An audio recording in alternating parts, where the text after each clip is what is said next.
And then it got to, I'm just selling to support my habit. I'm doing $300 to $500 a day worth of drugs. Jesus. You know what I mean? And that's really just $300 to $500 a day of oxy. And then we're in small town America. There's no heroin. There's no tar. There's no China White. Like, you have to go to Knoxville to get that. There's like, it's only been the last like 5 or 6 years they've got like powdered heroin over there, which is now like fent. And so yeah, it was an expensive habit to have. And then I like doing coke on top of that and whatever. So yeah, so I had a pretty expensive habit.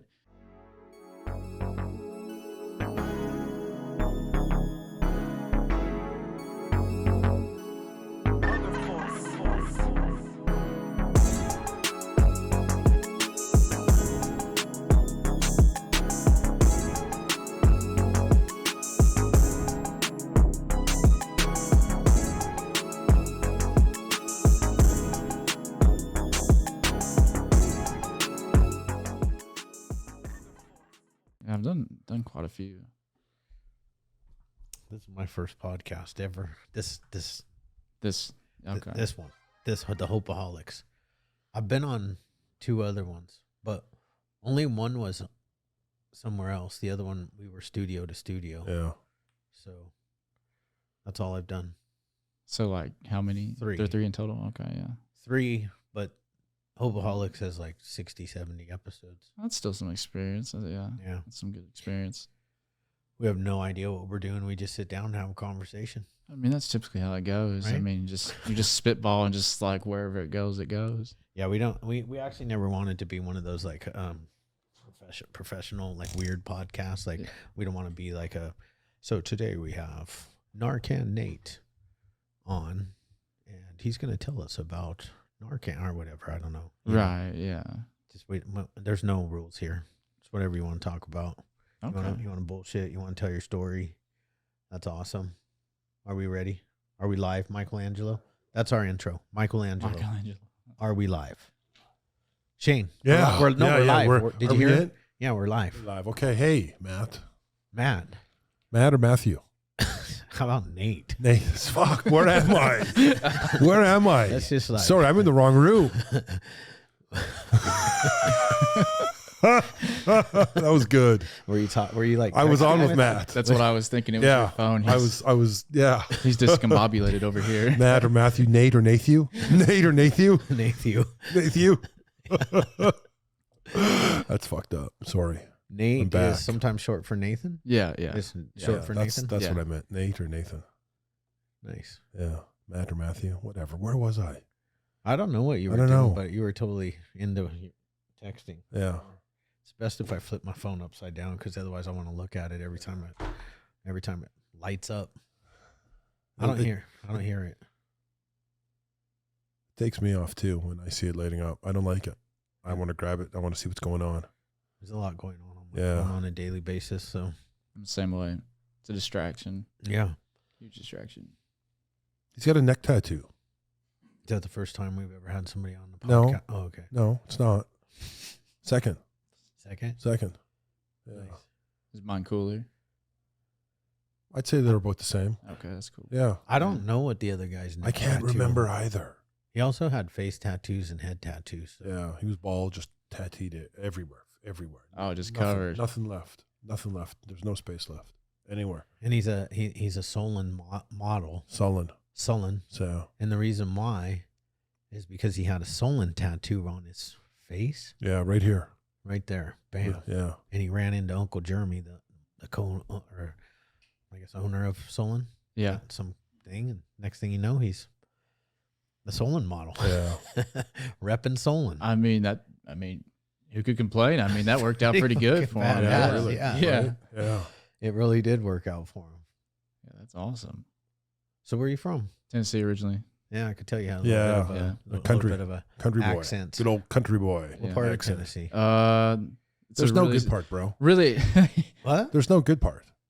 There is. No, I'm teasing. Fucking, I love Tennessee. A lot of recovery out there. Really small town. Like the place is called Jellicoe, but it's like 1,500 people, 4 red lights. You blink, you miss it. Yeah, old coal mining town. Nice. Coal mining. A lot of songs coming over there. I'm a coal miner's daughter. So is it closer to Nashville or closer to Memphis? Knoxville. Closer Oh, to closer. I hate Knoxville Airport because it is so hard to get a flight from Orange County to Knoxville, Oh, yeah. and it's very expensive. Really? Yes, I don't know why. You Why? could fly into San Diego. maybe. Yeah, I can get a flight there super easy from San Is Diego. that what you do? Yeah. I mean, there's no direct flight, but, Yeah. connect and then straight to Knoxville. Well, wait a second. That's funny what he just said. What? There's no connect. There's no straight flight, but you can, I mean, it's it's a the milk run. same It's a here. milk It's run. just that the problem is they're like almost double the price of if you're flying out of Orange County. If you're flying, you could fly to Nashville or you could fly to Memphis, and it's like half the price. But you fly to Knoxville, it's more expensive. I don't know, and I haven't figured out why. It's a small airport, obviously. Yeah, it's a pretty small airport. Yeah. Yeah, small airport to small airport, Orange County to Knoxville. Yeah. Don't knock Orange County, bro. It's a good airport. It's a great It's airport. It's a great airport. Yeah, Yeah. I'm not complaining. So you grew up there? Yeah, I grew up there. I was there till 2015. Then I moved to Knoxville. Then from Knoxville here, What brought you out here? treatment. Treatment. Yeah. Yeah. Yeah, it's probably the typical story from pretty much anybody that comes out here from out east. Yeah. Treatment and they stay. Yeah. Yeah. Did you love it out here when you came? Oh yeah. It was. I mean, it was amazing. I mean, I grew up like skateboarding, so that was like the pipe dream was to come out here, And so when I live in Oceanside, so there's so much skate history and culture there, and then Carlsbad, and just going into San Diego, there's so much culture of it there. So yeah, it was. How'd you end up in so Oceanside? Did you go to treatment in San Diego County? Yeah, in Carlsbad. Oh wow. Yeah. What was it called? SCRC. Oh yeah, I know them. Yeah, I went there. Nice. I didn't even know they had a place there. Yeah, they used to have a place in Carlsbad, Encinitas. They used to have a place in the desert too. They still have one in San Clemente? Or Yeah, no? yeah, they do. Yeah, Cool. yeah, pretty. Yeah, they got some houses around here too, and I think they got a detox like right up the street actually. Oh wow. Yeah. I've never heard of him before. My competition. Yeah. Nah, not really. We don't have competition. We all help each other, Yeah. right? Yeah. Co-opetition. Huh? Co-opetition. Co-opetition. Co-opetition. Yeah. Yeah, I like that. I never made it up. I stole it. Stole it. So tell us a little bit about your story. Yeah. How'd you drug of choice, all that? Yeah, drug of choice. I mean, I like doing cocktail drugs when I got high. So, I mean, if I could do anything, I would do Oxy, Xanax, or Klonopin, and some cocaine. You know what I mean? Just to like pick me up right there. You know what I mean? Yeah. Because Oxy and Xanax will put you on a good nod. So I had to throw some coke in there. But yeah, I mean, I was just a typical high schooler. I was partying, drinking, smoking weed. Everything was fine. And, I started selling weed like my senior year of high school. I started learning the game, the hustle, like rolling joints, selling for $5, you get more money that way, all that. And so I got accepted into college at ETSU, and my buddy, one of my good friends, was going. And we they had this thing where you could like meet the people you're going to be staying with on Campus Ridge.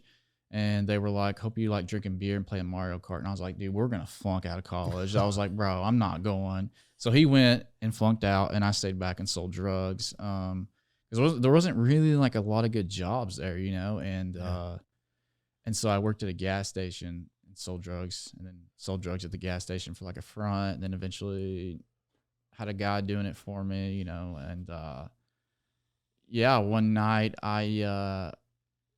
the guy I was running with busted up an Oxy, and I did like half of it, and that was just it, And I mean, I'd done pills before that, like, I'd done Xanax, I believe, a few times before that, maybe some Percocets. But when I did that Oxy, it was just like game over in my head. The immediate thought was, I mean, it was just the best feeling I've ever felt in my life. I can't even explain it. Yeah. And it was just off to the races then. And there was no looking back. And people, I remember like that night I met up with my buddy, and I think he was going out of town on a trip, and he was getting his pills and stuff. And I told him I'd done one. He was like, dude, you have no idea what you're doing. Like, he was like an omen, you know what I mean? And looking back now, I was like, damn, I wish I would have listened to that guy, but it was just I don't know. It's just over, and it's just off to the races. Yeah. I know that feeling. Yeah. Did Nothing you? like a crushed Oxy. Huh? Nothing like a crushed Oxy. Well, I don't know that feeling. Oh. because I never had that feeling from Right. that, but I had that feeling from my drug of choice. I remember the first time somebody gave me a line of methamphetamines. I was 13 years old, and I was like, whoa, Yeah. why didn't somebody tell me about this before? Yeah. 13. And I was pretty much off and running for the next 10 years. I mean, it was a slow progression of how bad it got, but, you know. Yeah. I would say, yeah, I got pretty bad off pretty quick. Yeah. Yeah. How old were you? I was 18. 18. Yeah. Yeah. I mean, by the time I was 18, I mean, I had moved over from smoking it to shooting it, and my life just went downhill the shit. next 4 years. Yeah. Yeah, and I couldn't stay. I was in and out of jail. It's bad.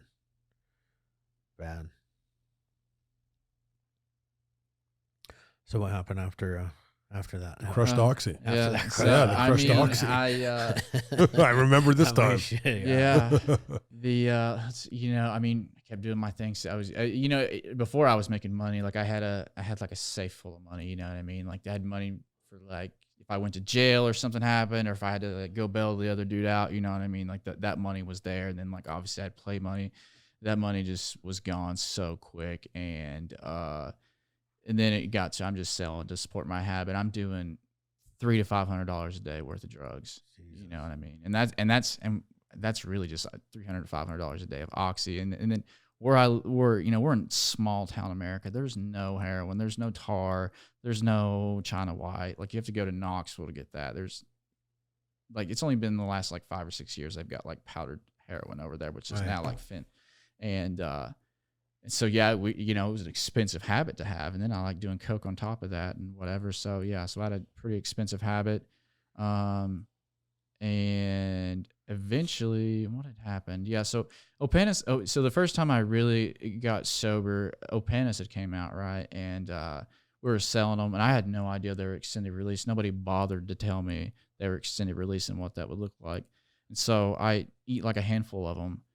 After I'd taken a few because I didn't feel anything. I'm used to oxy, it's just like, Yeah. and then I collapse in front of my family. I crawl up my driveway, and then I wake up 26 hours later. I have no idea what happened. And then my dad gets me, and apparently I must have been high enough at one point to agree to go to his house to sober up. I don't remember it at all. Right. And then he just like cold turkeyed me. They like took my keys, my phone, and all that stuff, and took me to work. So I had to work dope sick, and yeah, it was just so bad. It was so bad, and I just figured it was better to kick because I knew if I scored and like got high again, I was just gonna have to start the process all over. So I was just like, fuck it, and it lasted for a while, and eventually I started drinking again.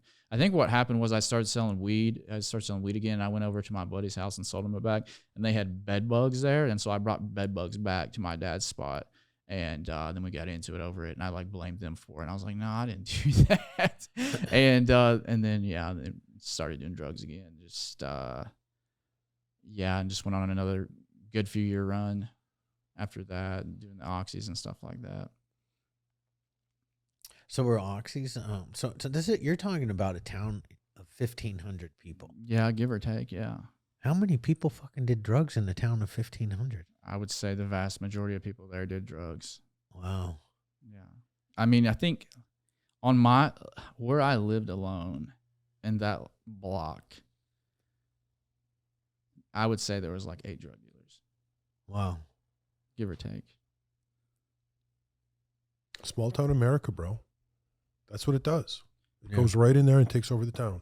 Yeah. Well, I mean, Yeah. you got to realize back then that was after the pill mills, but the before the PDMP came down, and you could go to Florida and just Yeah. run a racket. You know what I mean? I mean the pills. I mean they destroyed small town America. I mean, Yeah. absolutely destroyed it. I mean, and a lot of it was if you go to these places, it's they're so deprived of resources. There's no jobs. There's no resources. And a lot of people. I mean, there was grandpas and grandmas going to Florida, and getting Get pills. oxys, yeah. Yeah, just Making money and make taking oxys. Yeah, making money, and Just having those doctors that would just write the scripts just in Florida. I mean, we had those same doctors. We had doctors here that would just write you ridiculous amounts. yeah.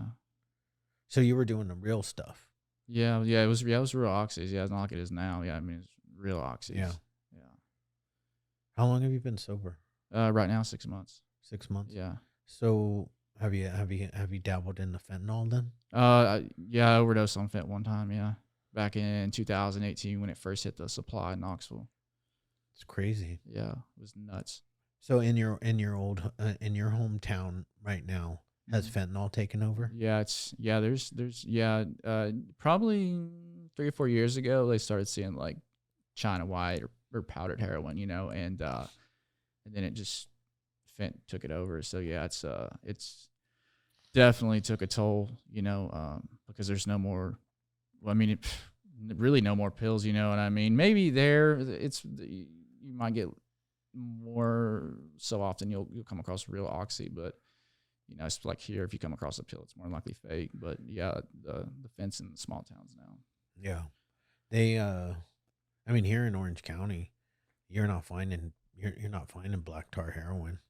Everything is fentanyl. Everybody that comes into my treatment centers are addicted to fentanyl.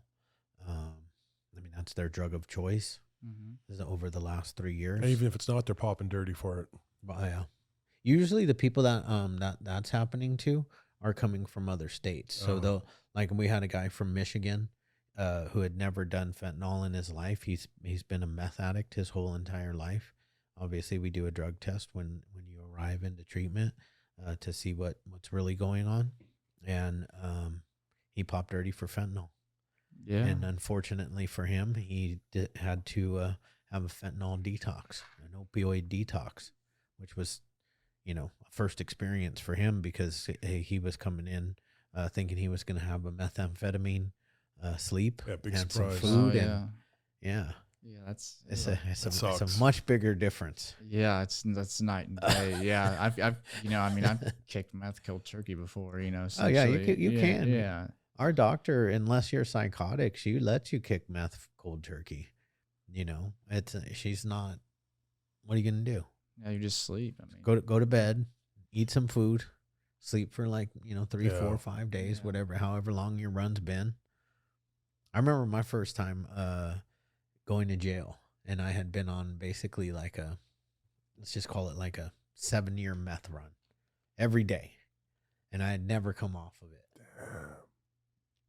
Yeah, That's a long time. 18 years old, Wow. almost 19. Got 90 days in the county jail. Every day. Every day. Fuck.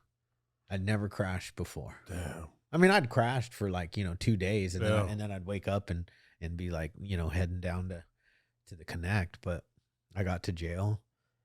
I slept for 8 days straight. The only time I would wake up was for one meal a day, and in the Orange County jail, you must take a shower every single day. So somebody will wake you up to take a shower. So what I would do is I would wake up at my one meal that I could, get myself out of bed long enough to. I'd go eat, and then I'd take a shower, and I'd go back to bed. And I remember after the 8th day, I woke up and I finally had some canteen. I had some Folger. No, I had this other really good jailhouse coffee. I made myself a cup of coffee. Bam, I drank it, and I was like, "Ooh, back to normal." That's nice. Yeah. Everybody was like, "Damn, you just came out of your cave, dude." Like, you've been sleeping for days. that's a long time. Yeah. Yeah, that's a long time. But yeah, back to normal, And then I gained some weight and got out and went back at it. Did my 90 days. What did I do, like 60 days on 90? Something like that. I back don't in the know. day. I What do never you mean got you it. don't I know? never went in, bro. My max was like 6 days, 7 days. 16, I that was learned in- my lesson. That was in Canada. I was in Canada. I learned my lesson, bro. No bueno. Did you ever get arrested? Never got caught. Damn. Never got yeah, caught. good for you. Yeah, there was a close call. I mean, there were some times where I was like, "Oh, this could be bad." Because one time I split a telephone pole, and I had like a significant amount of dope on me and a stolen pistol in my truck. And so, but my friends came down. They lived like right up the street, and they came down, and they were like, "Do you need us to do anything for you?" And I had like a fat sack of dope in my nuts, pretty much, and I like passed it to them, and they took it. And the cop that showed up there, I had known him all my life because my dad's been a cop since 1979, and my brother's a cop too. Oh, so yeah, so you know, it was definitely some like good old boy shit going on, and but yeah, he didn't like search the truck or anything, and like he had eyewitness statements on what happened, and they were totally true, and I just lied to him. I was like, no, that's not what happened, and he just like took my word on it. I guess I sobered up enough for him not to do anything, you know what I mean? So like my toolbox there was a lot of coke in my toolbox, but it was like under lock, so I knew that was an extension of my vehicle, so they would have to get like an actual warrant to go into that. You know what I mean? And so I tried to play it smart back then by like knowing the law, but they didn't. Yeah, they didn't catch me. I mean, I've had a couple of close calls where I had like an ounce of meth, and I kind of dozed off on because I was hitting some. I need a chocolate bar. I'll be back in like 30 seconds. Chocolate bar, okay. Yeah, bring me one back. Bring them back. But I took some Xanax. Okay. And I'd been like up for a couple of days on meth, and I dozed off, you know, and the light turned red, and I didn't realize it turned red, and I smacked the person. And you know, I sobered up just enough when the cops came and everything, and like just like you, like. I mean, that time I grabbed the dope because it was actually in my car, and I put it in my pants before the cops got there. And I just was like, yeah, I was looking down at, you know, changing my the heater, and I looked up, and they had stopped right in front of me, and they were like, oh, okay, you know. Yeah, that's literally what I said. I told them that I had some lunch for work, and I told him, I said, oh, it fell on the floor, and I went to grab it to pick it up, and when I did, I took the wheel with me and smacked the pole, and but they had eyewitness statements saying that I fell asleep behind the wheel. So I mean, I don't know. I think what the cops really thought happened with me was I was texting. That's what I think they thought. I could see that. But they couldn't prove it, right? No. So they accepted the fact, because that's what they asked me. Were you texting and driving? And I was like, no. I reached down. I looked and changed. I was messing with the heater, and I looked up, and the lady was totally stopped. That's not what happened. I fell asleep. Yeah, one of my friends seen me. Where'd you get that? Give me that Snickers. No. What are you doing? Did that come from my? No, you can have it. There's only one left, bro. Huh? I was digging through just a minute ago, and I couldn't find. Through for the Snickers. I found it in the corner. You can have it. It's fine. I really don't need. I mean, my preference would be this one, anyways. So fuck it, I'll eat it. Right? Oh, yeah. You only live once, and if I don't have this, I'm gonna have FOMO. Do you know what FOMO is? You're missing out. Yeah, I just learned about that like a couple months ago because I'm old. There's Johnny. Did you tell him? No. Huh? Tell him real quick. Yeah, Callie confirmed we're good. He confirmed? Yeah, 30 minutes. From here? Yeah. You know Callie Muscle? I've heard that name before. That funny guy on YouTube, and I mean, he'll end up like on your Facebook stuff. I've heard that name before. What does he do? Like, he's an OG YouTuber / bodybuilder / prankster. Is it Cali Muscle? With a K. Yeah. Oh, okay. Yeah. I know you're talking. Like about. I've seen him like one of the most recent things that I've seen him doing like on Facebook. Him and this other like buff black guy, they go kick food out of people's hands. Like say somebody's eating like a burger and fries, and they'll go walking over there all buff. I mean, I have to think this stuff is staged, right? There's no way that like if somebody kicked my burger and fries, I don't care. I'd be like, what the fuck are you guys doing? I mean, I'd probably get a little bit scared because they're there's some big dudes. Yeah, they're like big dudes. 250. Yeah, I know one guy. He goes up to guys who are smoking cigarettes. Big black guy. He'll slap him in the face. Slap the cigarette over their face. Wait, that's don't you be smoking cigarettes, motherfucker. That guy's hilarious. Yeah, no, those are that guy. Up. Yeah, those. Yeah, and this is a crazy looking guy. Yeah, this is a hood guy. Yeah.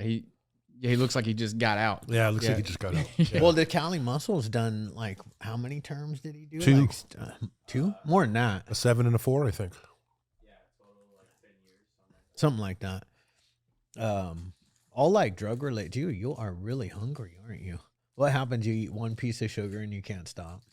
I had low blood sugar. I was about to pass out in here. Pass out? Pass out. Out. He's Canadian, so yeah, if you I want heard to it. Yeah, make fun of his accent, he's fuck. Yeah. He's like, yeah, the Canadian Mounted Police locked me up, and Fucking Did they come- Mounties. did they come in? Do they Oh, drive yeah. cars or horses? Came in on horseback and In the city, raided in them. the city, in the city, in the city, they do truck wagon with a two horse lead, You liar. 2-horse lead, and huskies in the back, husky dogs with the Malamutes. Yeah, and they have like those things that you can ride on. The in snow, back. yeah. Sled. The sleigh. You know why nobody gets arrested in Canada for drugs and stuff? It's too goddamn cold to go raid a house. It is bad. Like, and then you guys never come out of your house to go Never. like cause trouble like we do in California. No. We just get out. We come out, and that's why you get in trouble in California. You come out of your house. When I was in my house, Safe. I was safe. Yeah. They even came, like my parents, my wife. They were all trying to. I was in the midst of a gnarly relapse, and they had the fucking. Be honest, it was a CIA reunion. They had the SWAT team out there trying to get me out of my house, and I was Yeah. just like, "No, do you guys have a warrant?" They were like, "No, we don't." I'm like, "Well, you can't come in. See ya. Kick rocks. Get the hell out of here." I let mine in. Like, I let them in. I opened the door. They said, "Come on." I said, "Come on in." come on in. See, if I would have opened the door, They'd have pushed in. they would have Yeah. pushed in, Yeah. and they would have arrested me. Yeah, that's what they did with me. Yeah, they finally got me though. Yeah, they always did. It You wasn't actually got yourself. It wasn't them. No. It was the judge's fault. He didn't write. See, I had the night before I had court. I called the judge through telepathy. I don't know if you've ever done a lot of math. Have you ever done that much math? No. No? Usually when I start seeing the fleas, I'm like, I'm done. Okay. Yeah, that's when I cut Yeah, it off. that's when I just get started. Yeah. Oh, damn, circus is in town. Yeah, good times. I'm waiting for the fucking serpents to show up. Yeah. I mean, I've had like big ass, 50-foot spiritual python snakes Yeah. coming through my house. Chad likes to run towards the flames. Spiritual fire. Yeah, dude. He has spiritual warfare with himself. I'm bad. Yeah. I'm a sick one. But that's why people don't want to come to my house, because like it's scary in there, you know. Long story short, the telepathy that I had with the judge the night before court, he forgot, and he didn't put it in the books that we had already talked. Yeah. Yeah. It's a true story. Yeah. Yeah. That, So that, he that just- typically goes well, and you get a bench warrant. Yeah, Oh. yeah, bench warrant, and I was out on bail. So And that- imagine the that- confusion he was in because he thought he had taken care of everything. I thought, So he's just my strolling lawyers were around. like texting me, "Where are you?" And I was texting my Bro, I lawyers handled back. it I was already. like, "I already talked to the judge last night." Yeah. They were like, "Well, he's saying he didn't talk to you." Yeah. It's fucked up, huh? That never goes over well. Yeah, it doesn't. Yeah. Doesn't He didn't want to hear about the telepathy either at the first court date. He was pissed. I'd say so. Yeah. Oh, God. I was supposed to be in 30 days of rehab by the time I even went to that court date, but You skipped out on rehab, huh? I skipped out on rehab. Yeah, because the CIA wouldn't let me out of my contract. I was still had to complete my mission. And the problem is with all of my CIA missions, they were all off books. So like I had no paperwork to show the judge. You were really okay. I see. Yeah. Yeah. This I had a is- call today from a veteran telling me the same story. It Which was one? everything. He said, "Hey, when you called the VA, I'm not going to be on file. Everything I did was classified." Like, okay, bro. Mine was even beyond Yeah. classified. Like it was literally like there was no record of it. No one. Yeah. Just you So- direct to the Pentagon or whatever. I mean, whoever my handler was. Right? Yeah. Yeah. Whoever Usually- was president at the time knew about it, but he told me that he'll deny. You're on your own. Yeah. Yeah. If I ever get caught, they'll deny that Yeah. and just write it off as I'm a crazy meth lunatic. Yeah. It's good You shit, were huh? deep in that. Fuck You yeah. were lost in that. Oh Yeah. yeah. hmm Yeah, I've never been there. Yeah, you gotta it's right around day 5 to 7 with a lot of meth and no food or water and no sleep. Really start Going deep. fucking nuts. Yeah. It's amazing that I pulled out of it. It is amazing. You know, Yeah. that I don't It's take your family, bro. that You I got don't. good well, family not waiting that, on not you. that part. The mental part. Oh, the the mental fact that part. I like don't have any. I don't take meds. I'm not like psychotic Wow. anymore. The only med I take is for Indigestion, heartburn, yeah. omeprazole. Oh no, you take the other stuff. Paralysis. Yeah. I take. I had to go more powerful. All the energy drinks fucked up my stomach. Oh, they'll do it. They're not healthy. No, they're not good for you. You know, Yeah. except for rain. Rain is Rain is good. rain is good. Rain is good. If we can get a sponsorship after our next, right, Michelangelo, Rain all the way. Let it rain. we're gonna have a case of rain when we Yeah, you're damn right we are. like every flavor. Every flavor. What Stacked. flavor do you guys like? Yeah. Maybe we should get a rain Oh yeah. refrigerator. Right.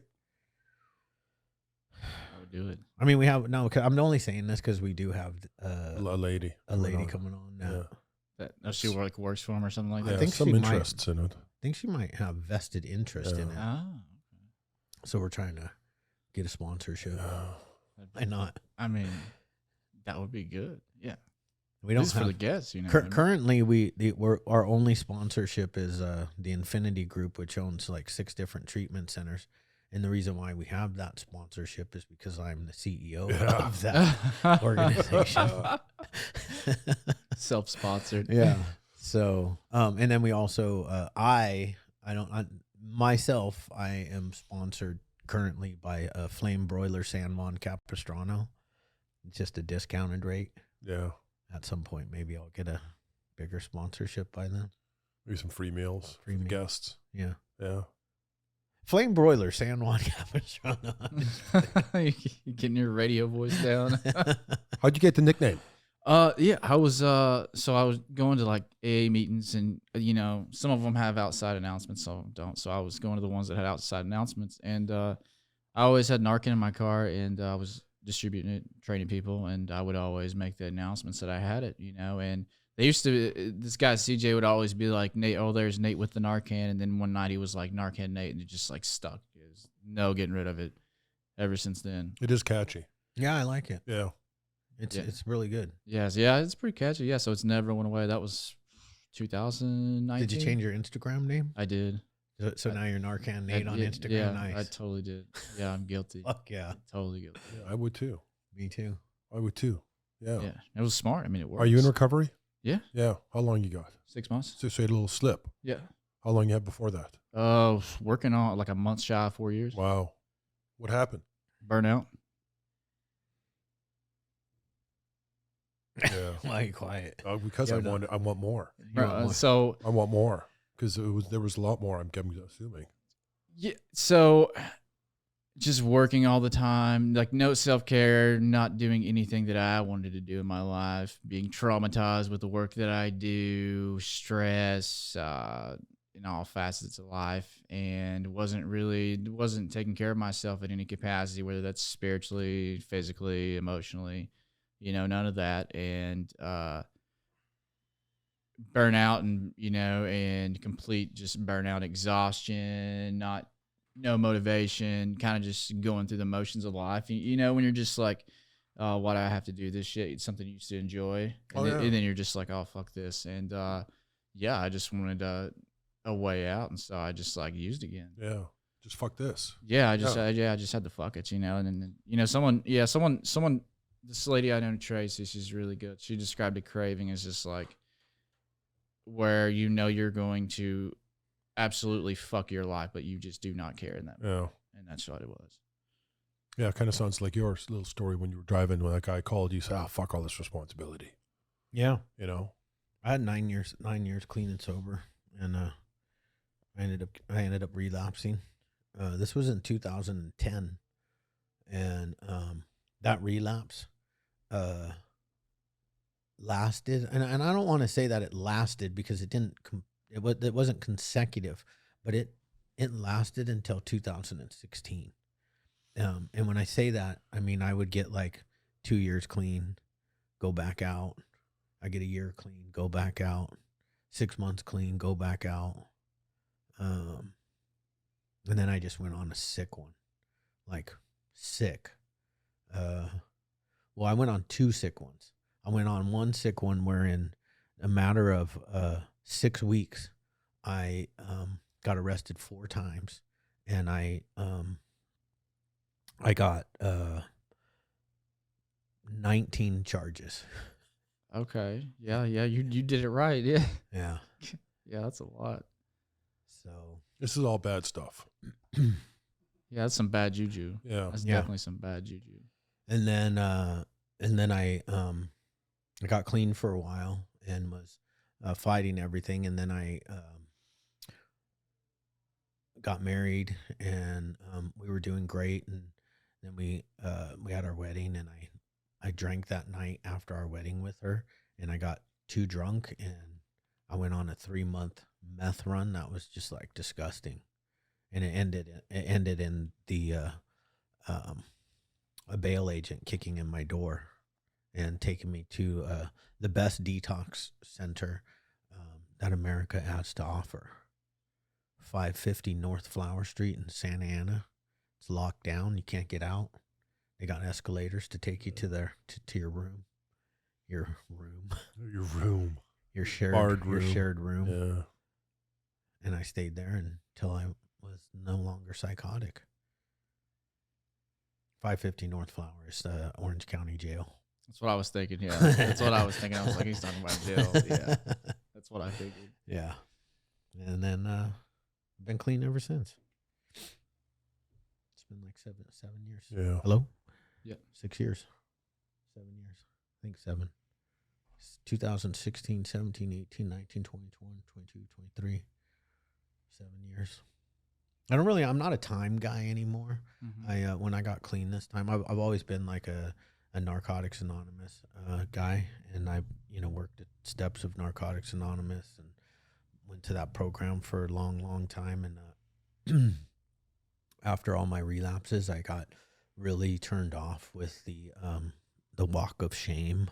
Oh, for sure. The white chip walk of shame. Yeah. For 30 days, 29 days.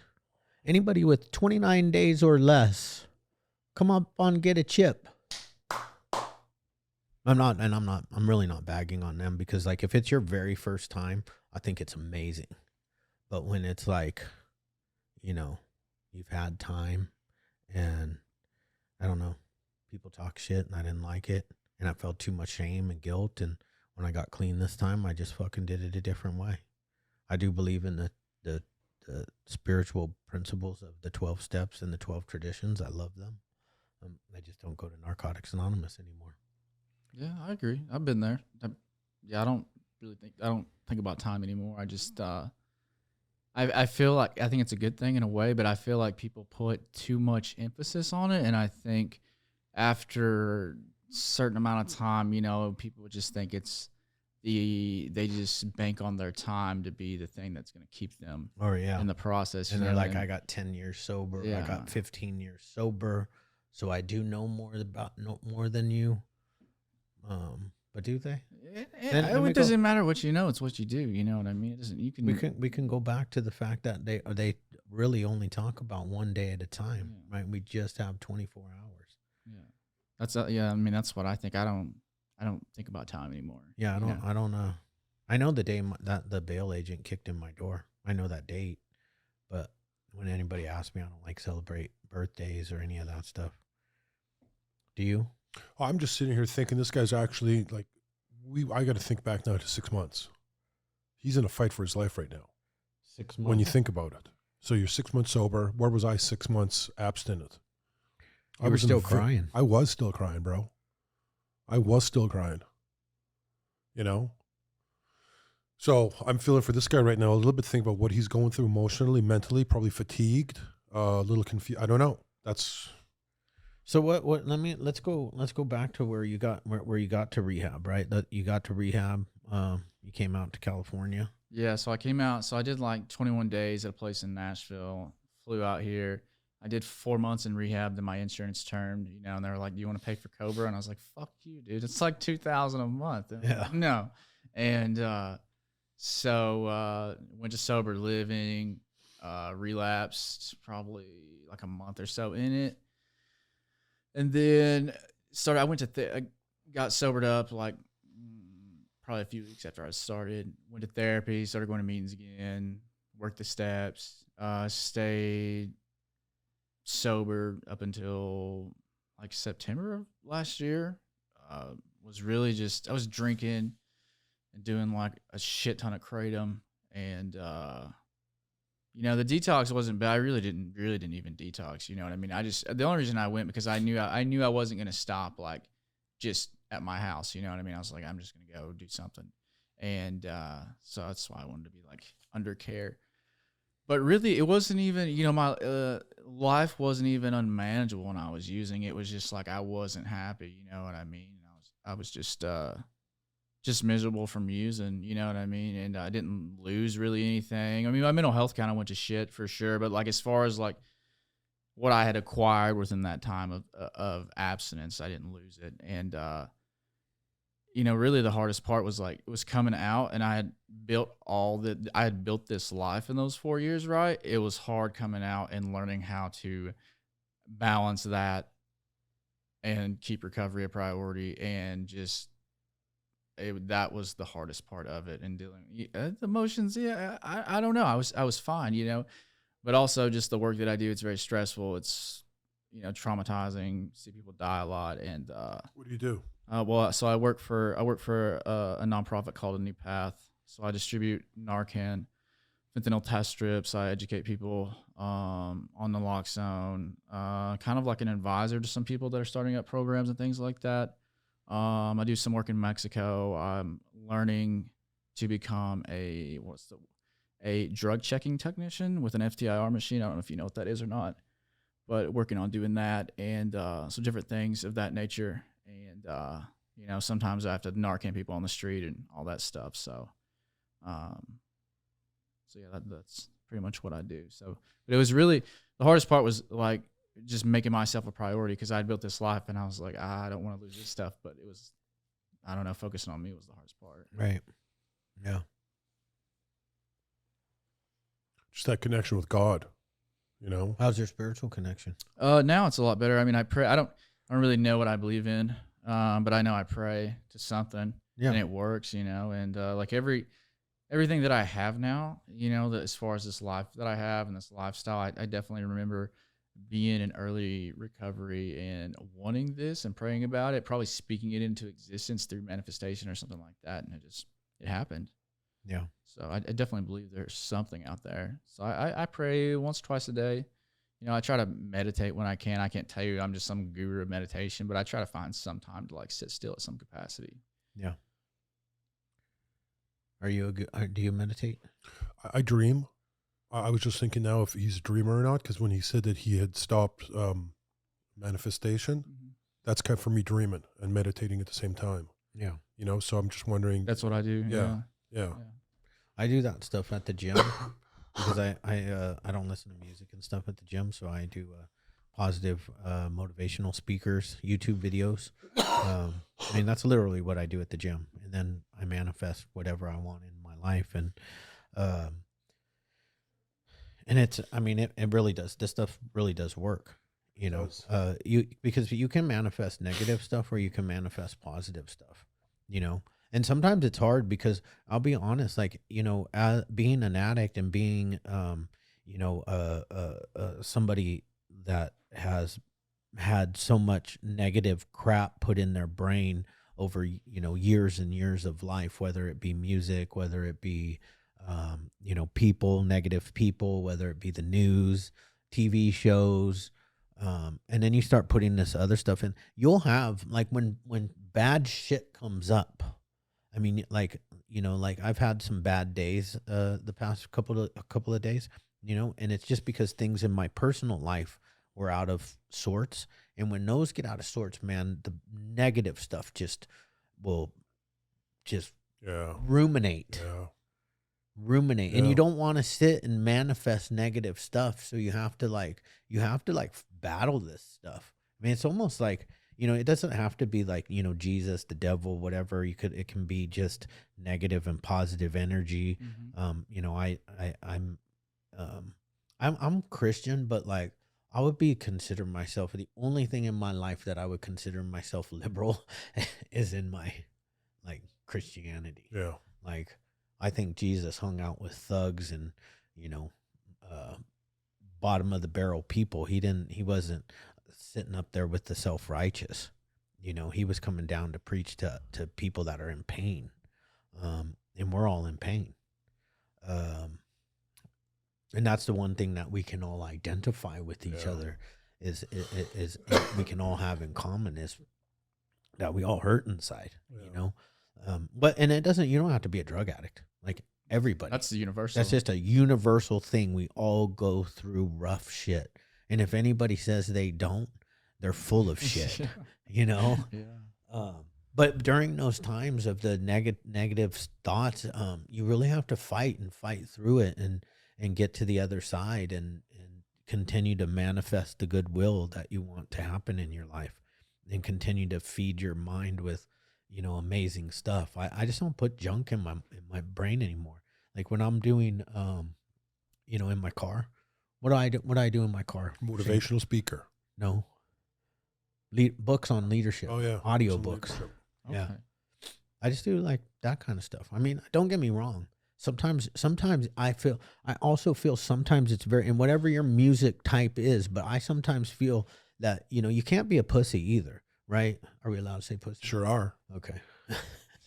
You can't be. So sometimes it is necessary to throw on some 50 Cent or some fucking old school gangster rap or whatever your Thing you was. know, your thing Yeah. is that, you know, gets you pumped. And, you know, I don't think it's negative because you don't want to be so positive that you know, like what Jordan Peterson talks about. You need to be a monster, but you need to learn how to control that. Yeah. Mm-hmm. You know, that's all I have. That's it. I'm done. No, keep going, bro. I could Keep but going. I'm just done. Keep going. I'm done right now. Fuck. Too hot and sweaty. It is kind of hot. How did it get hot in here? I don't know. Is it I the don't know. gum? It's a chocolate. It was a The chocolate. chocolate? Yeah, my metabolism's rolling. So you had 4 years. Mm-hmm. You relapsed for a couple of weeks.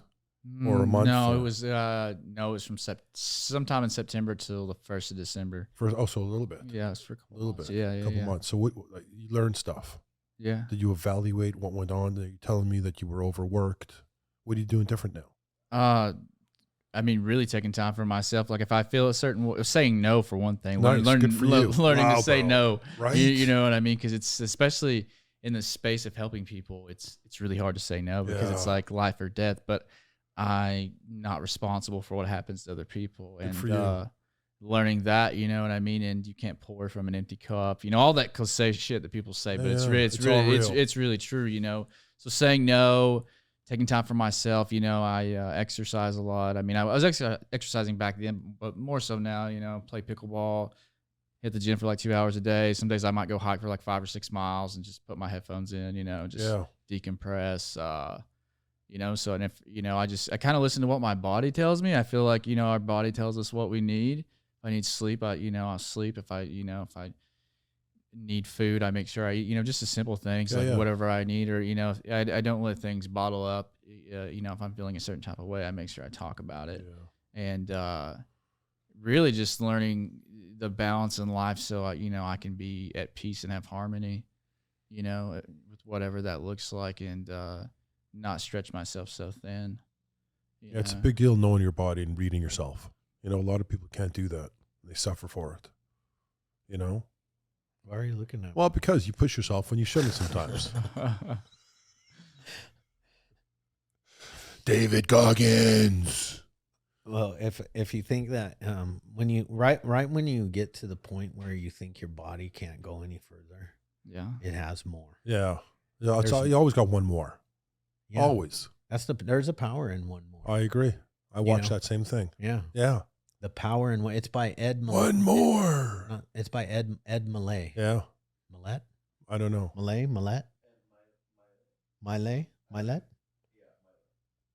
Millet? You're not saying it. I love Ed. Ed. Yeah. Yeah. He talks about the power of one more, like to Yeah. be successful in life. I know what you're talking about. Yeah. He says it. You know, the name of his little speech is called "The Power of One More." Yeah. You know, whether it's at the gym, one more rep, because you can do one more rep. Easy.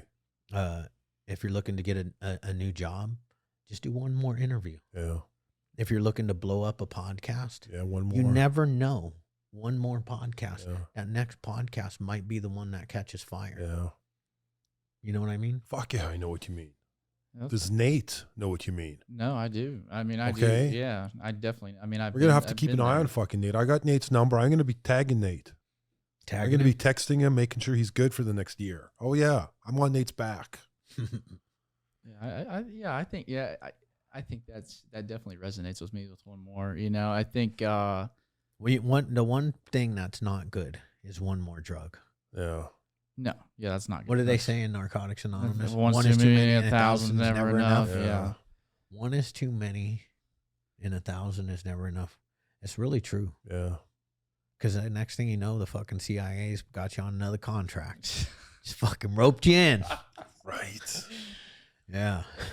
I love that he laughs about it. I wish He's I had like, some missions like that. I was paranoid in general, you know, thinking the cops were watching me, would have a Yeah. burn barrel going, you know, all kinds of stuff like that. But I never was on any CIA mission. Did the FBI ever morph into your parents? No. No? Damn. No. I mean, mine was more realistic. I thought they had like cameras in the trees, you know, like a More realistic. Yeah, I mean, no, I mean like you know, cameras that you would use for like deer hunt and stuff like that. So like trail cameras and stuff Yeah. like that. So I was like, yeah, you know, I thought they were watching us. I mean, there was one time that they like picketed where we were selling drugs at, like signs and stuff like that. They were like, "Oh, stop selling drugs in our neighborhood," and da da da da, you know.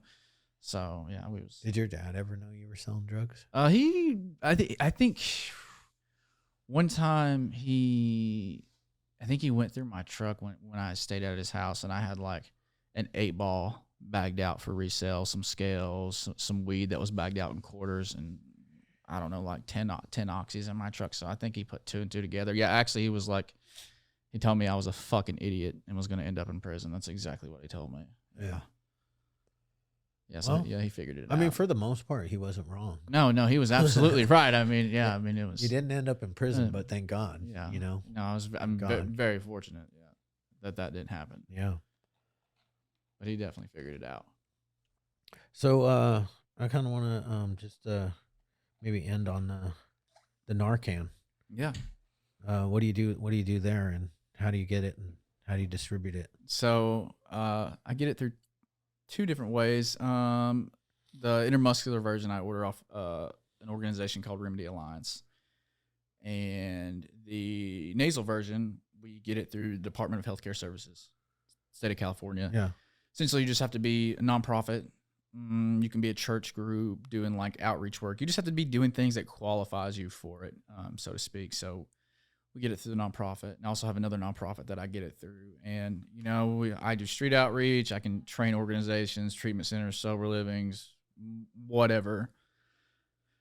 Sometimes with my own work, I get it into. I think right now I have Narcan at 7 different businesses that like have it on the counter for like people that come in that want it, you know. So, and some places carry fent test strips for people that come into with the guides and everything like that. So that, and then recently I've been sending some musicians on tour with Narcan test strips. I've done a lot of live shows with it as well for people that are at the shows, you know, so they can just come get it. There's no charge for it. And I also mail it out across the country. Nice. What do you think there, Shane? It saves lives. Narcan does. You know, it saves lives. Yeah. I'm not big on the test strips personally, just because I'm thinking if you got to go there already, why do it? You know, but I guess you're an addict. It's a way out. You know, when people are dying today. So it's what tough- are we finding out with the test strips, whether it has fentanyl in it or not? It shows you if it has fent in it or not. And then what if it does? It depends on the person. I mean, Yeah. I've tested drugs with an FTIR machine. So this individual bought what was sold as Xanax. She said she didn't think it was Xanax. She brought it in. We put it on the machine. Doesn't pop on the machine because with the FTIR machine, anything under 5% concentration won't pop for it, right? But with the test strip, they're super sensitive. Essentially, it's like a urine test, right? So it pops on the test strip. She didn't use it, so it might have saved her life. Right. I don't know what happened to her after that, but Yeah. that might have saved her life. My son-in-law died from fentanyl, pressed Percocet. My daughter found him dead on Shit. 9/11. I'm sorry. That's why this podcast exists. That's why we don't like fentanyl. Yeah.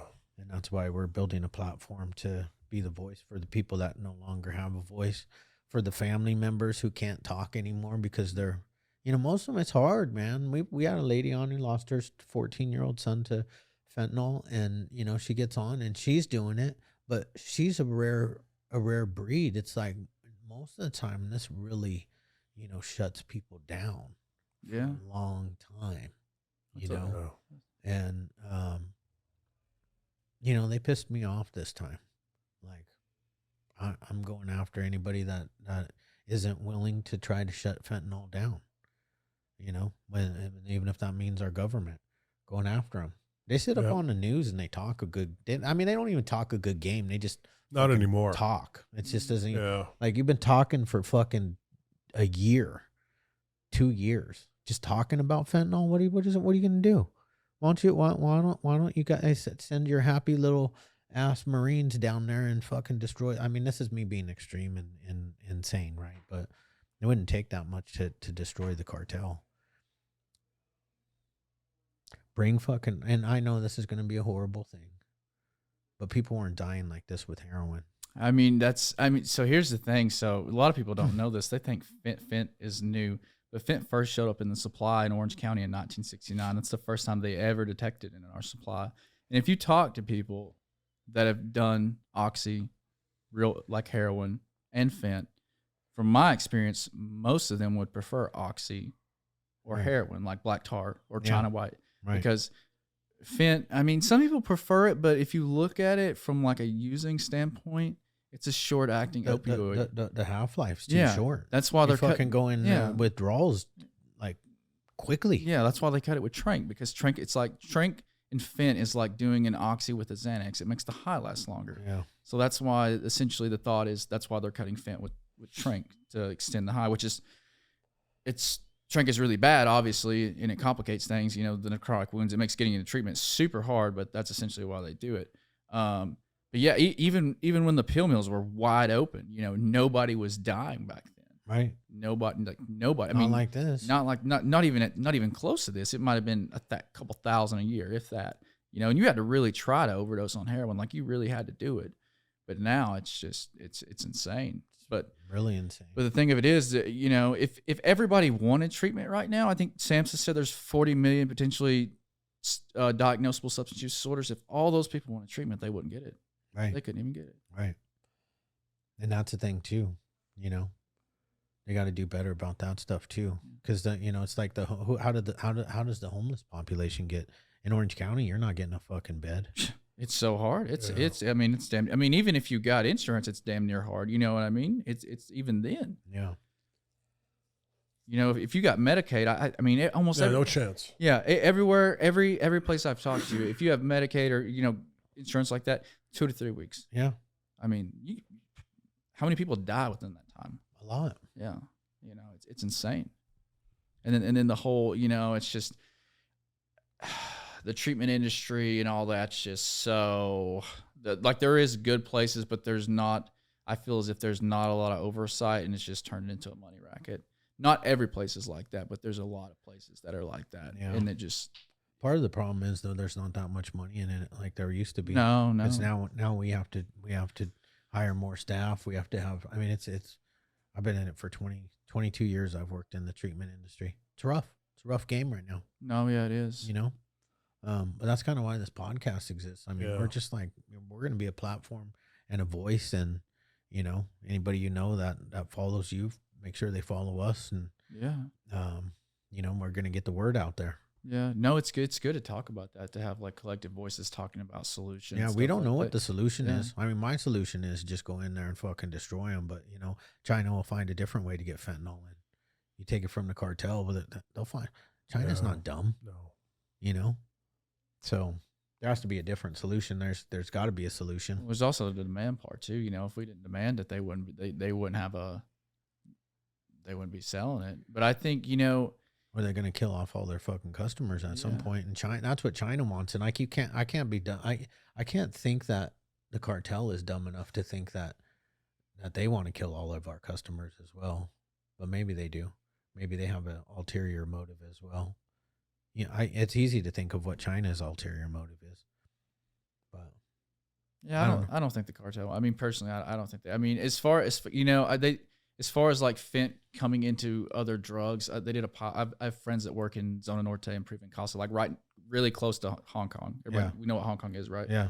And so they did a pilot study there, and the conclusion was that the drugs aren't coming across tainted like that because that's bad business for the cartels. You know, if you're obviously it's a business, right? So they want pure quality products coming across. So, you know, and then they determined that it was at the lower levels of the distribution process that was happening, like through poor quality control. But I don't think the cartel wants to do that because they're making so much money, you know. And I mean, living lavishly, you know. And but I also think one thing that we don't do here, you know, substance use disorder is completely preventable. You know, if you look at the ACEs score and stuff like that, like all these people, they have certain things in common, right? But we don't, you know, most of our prevention is sending a speaker to a school for an hour, telling their story, and then they just chop it up, and that's it. Yeah, that's not fucking prevention. No. You know what I mean? And the last fentanyl town hall that I went to, like all the stats on mental health for young adults had risen like astronomically. Yeah. And they never mentioned what they're doing for young adults, like kids in school. Like, are you giving them therapy, medication if needed? You know, what does that look like? How are you addressing the mental health? Because I believe that's what it all stems from. Like they've either been traumatized or whatever, you know, and this is their way to deal with it. Yeah. But I don't think that they do a good job at that, personally. No, they don't. Well, look what's going on. They're not fucking doing a good job at all. No. I mean, look how it's overflowing into the other parts of our well, I mean, life. The social media too doesn't help, you know, with kids' mental health. Yeah. It's not healthy. It's all bleeding in, bro. Yeah. Well, we got to end it because we got to go. Cali Muscle. Gotta go meet Cali Muscle. Yeah. We're going to go flex on him. Yeah. Maybe he's eating a hamburger. No fucking chance. Not with that heart. Not with that heart. He's not eating it. He knows better. He probably doesn't even eat flame broiler. It's not healthy enough. No chance. Again, flame broiler, San Juan Capistrano. Thanks, fam. Thanks for coming in. Yeah, thank you so much.